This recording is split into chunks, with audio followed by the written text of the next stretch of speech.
സംസ്ഥാനത്തെ ഗവർണർ കഴിഞ്ഞ കുറേ നാളുകളായി പലതരത്തിലുള്ള വാർത്തകൾ സൃഷ്ടിച്ചുകൊണ്ടിരിക്കുകയാണ്.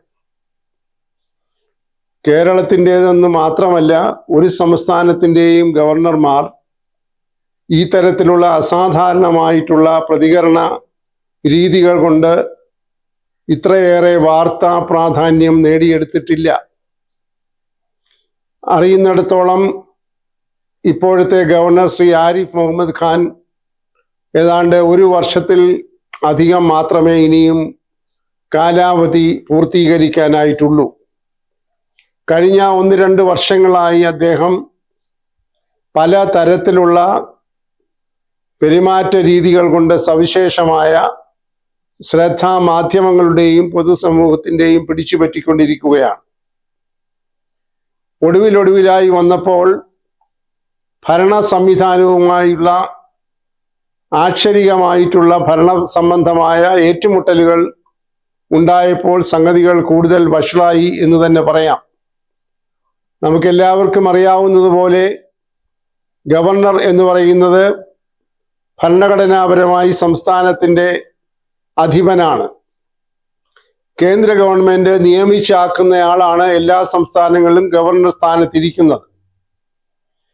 ഭരണഘടനയിലെ ചട്ടങ്ങൾ അനുസരിച്ച് എപ്പോഴും തെരഞ്ഞെടുക്കപ്പെട്ട മന്ത്രിസഭയുടെ ഉപദേശമനുസരിച്ച് ഗവർണർ പ്രവർത്തിക്കണം എന്നാണ് എല്ലാവരും മനസ്സിലാക്കിയിരിക്കുന്നത്.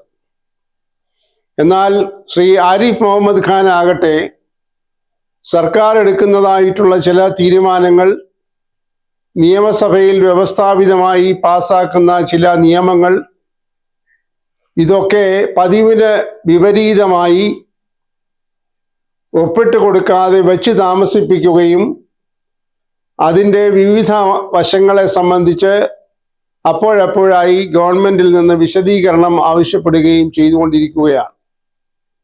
വളരെ നിർണായകമായിട്ടുള്ള ചില ബില്ലുകൾ ഇപ്പോഴും അദ്ദേഹത്തിൻ്റെ കയ്യിൽ അംഗീകാരം കൊടുക്കാതെ പിടിച്ചു വച്ചിരിക്കുകയാണ്.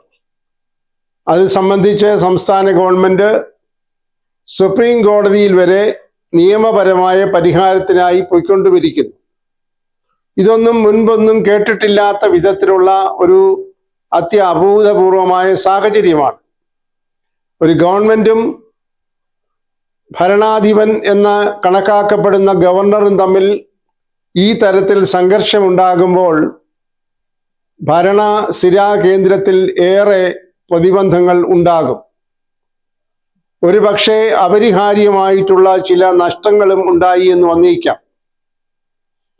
സാധാരണയായി ശ്രീ ആരിഫ് മുഹമ്മദ് ഖാൻ മറ്റ് ഗവർണർമാരിൽ നിന്നൊക്കെ വ്യത്യസ്തമായി പലപ്പോഴും പ്രോട്ടോകോൾ പോലും ലംഘിച്ചാണ് അദ്ദേഹം ചില സന്ദർഭങ്ങളിൽ പ്രതികരിക്കാറുള്ളത്.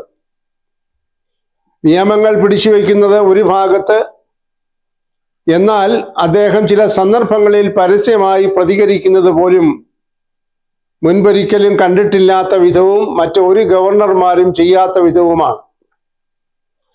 കൂട്ടത്തിൽ അദ്ദേഹം പതിവ് രീതികളൊക്കെ ലംഘിച്ചുകൊണ്ട് രാഷ്ട്രീയ നേതാക്കന്മാരുടെ ജന്മദിനം ആഘോഷിക്കുന്നതിനും ആശംസിക്കുന്നതിനുമായി വീടുകളിൽ പോവുക, അതുപോലെയുള്ള സാംസ്കാരിക പരിപാടികളിലൊക്കെ അദ്ദേഹത്തിൻ്റെ സ്ഥാനത്തിന് യോജിച്ചതല്ലെങ്കിൽ പോലും പോയി സംബന്ധിക്കുക എന്നുള്ളതൊക്കെ അദ്ദേഹത്തിൻ്റെ സവിശേഷമായ സ്വഭാവ പ്രവർത്തന രീതികളാണ്. ഏതെങ്കിലും ദുരന്തം എവിടെയെങ്കിലും സംഭവിച്ചാൽ അദ്ദേഹം സംസ്ഥാന ഗവൺമെന്റിന്റെ ഉത്തരവാദപ്പെട്ട ആളുകൾ പോകുന്നതിനേക്കാൾ മുൻപായി അവിടെ ഓടിയെത്തുക എന്നതും അദ്ദേഹത്തിൻ്റെ ഒരു ശീലമാണ്. അത് കൂടുതൽ അസ്വസ്ഥതകൾ ഭരണ സംവിധാനത്തിന് മുമ്പുണ്ടാക്കിയിട്ടുണ്ട്, ഇപ്പോഴും ഉണ്ടാക്കുന്നുണ്ട്. അതിൻ്റെ ഏറ്റവും ഒടുവിലത്തെ ഉദാഹരണമാണ് വയനാട്ടിൽ ഒരു വീട്ടിൽ ആന ചവിട്ടി കൊന്ന ആ ഗൃഹനാഥന്റെ കുടുംബാംഗങ്ങളെ ആശ്വസിപ്പിക്കാനായി അദ്ദേഹം വയനാട്ടിലേക്ക് രാത്രി ഈ വാഹനങ്ങളിൽ സഞ്ചരിച്ച് അവിടെ എത്തിയത്. യഥാർത്ഥത്തിൽ ഇതുപോലെയുള്ള ദുരന്തങ്ങൾ ഉണ്ടാകുമ്പോൾ ആർക്കും അനുകമ്പ കാട്ടുന്നതിനും അവരെ ആശ്വസിപ്പിക്കുന്നതിനും ഉണ്ടാകുന്ന പ്രതികരണം സ്വാഭാവികമാണ് എന്ന് തന്നെ കരുതാം. അതൊരു മനുഷ്യ നന്മയുടെ അടയാളമാണ്. മറ്റുള്ളവരെ ആശ്വസിപ്പിക്കുന്നതിൻ്റെ ഒരു മാനുഷിക വശമുണ്ടതിന്. എന്നാൽ പലപ്പോഴും ഇരിക്കുന്ന സ്ഥാനത്തിൻ്റെ പ്രാധാന്യവും ഗൗരവവും കണക്കിലെടുക്കാതെ അദ്ദേഹം ഇത്തരം സന്ദർഭങ്ങളിൽ ചാടിപ്പുറപ്പെടുന്നത് ഭരണ സംവിധാനത്തിന് ഒരുപാട് പ്രതിസന്ധികൾ സൃഷ്ടിച്ചിട്ടുണ്ട്, പല ബുദ്ധിമുട്ടുകൾ ഉണ്ടാക്കിയിട്ടുണ്ട്. അതിനോട് ചേർത്ത് വായിക്കേണ്ടതാണ് അദ്ദേഹത്തിനെതിരായി ഇപ്പോൾ ഭരിക്കുന്ന ഗവൺമെന്റിന്റെ പോഷക സംഘടനകളായ ഭരിക്കുന്ന ഗവൺമെന്റിന് നേതൃത്വം കൊടുക്കുന്ന CPMന്റെ പോഷക സംഘടനകളായ DYFIയും SFIയും അദ്ദേഹത്തെ വഴിയിൽ കരികൊടി കാണിച്ചും മാർഗ തടസ്സം സൃഷ്ടിച്ചുമൊക്കെ അവരുടെ പ്രതിഷേധം അറിയിക്കുന്നത്. അതിൻ്റെ പ്രധാനമായ കാരണം കൂടി പറയാതെ പോകുന്നത് ശരിയല്ല. സർവകലാശാല നിയമങ്ങളിൽ തെരഞ്ഞെടുക്കപ്പെട്ട ഗവൺമെന്റ് വരുത്തിയതായിട്ടുള്ള ചില ഭേദഗതികൾ ഗവർണർ നാളിതുവരെ അംഗീകരിച്ചിട്ടില്ല.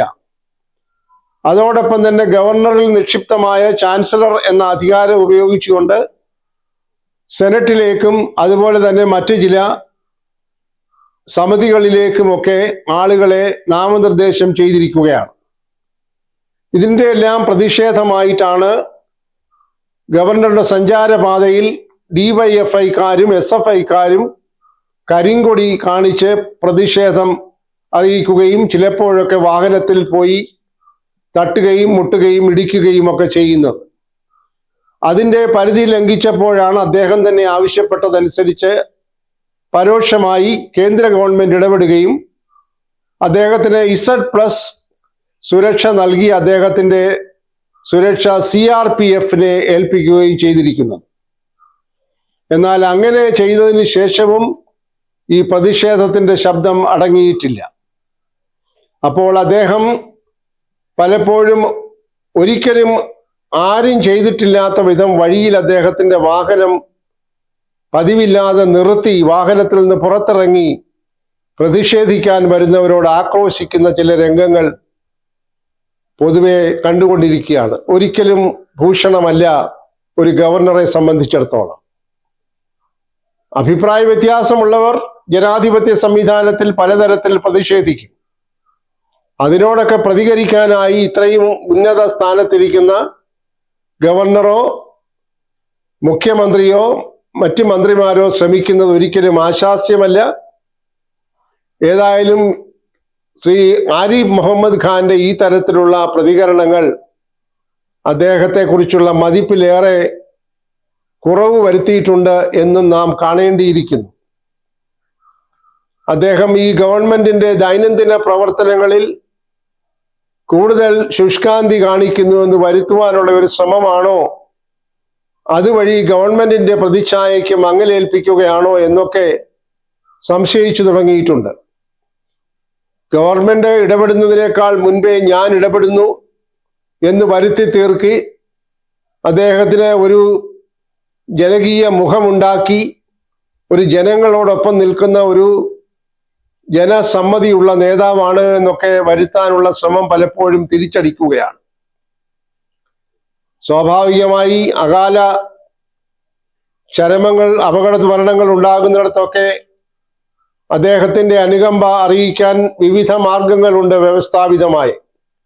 എന്നാൽ അതിനെയൊക്കെ മറികടന്നുകൊണ്ട് സാധാരണ തെരഞ്ഞെടുക്കപ്പെട്ട ഗവൺമെന്റുകൾ ചെയ്യുന്ന ജോലിക്ക് ഒരു തരത്തിൽ പറഞ്ഞാൽ പരോക്ഷമായി തടസ്സം സൃഷ്ടിച്ചുകൊണ്ട് ഇദ്ദേഹം കൂടുതൽ ജനസമ്മതി നേടുക എന്ന ലക്ഷ്യത്തോടുകൂടെ ഈ തരം പ്രവർത്തനങ്ങളിൽ ഏർപ്പെടുന്നത് അദ്ദേഹം ഇരിക്കുന്ന സ്ഥാനത്തിന് യോജിച്ചതല്ല.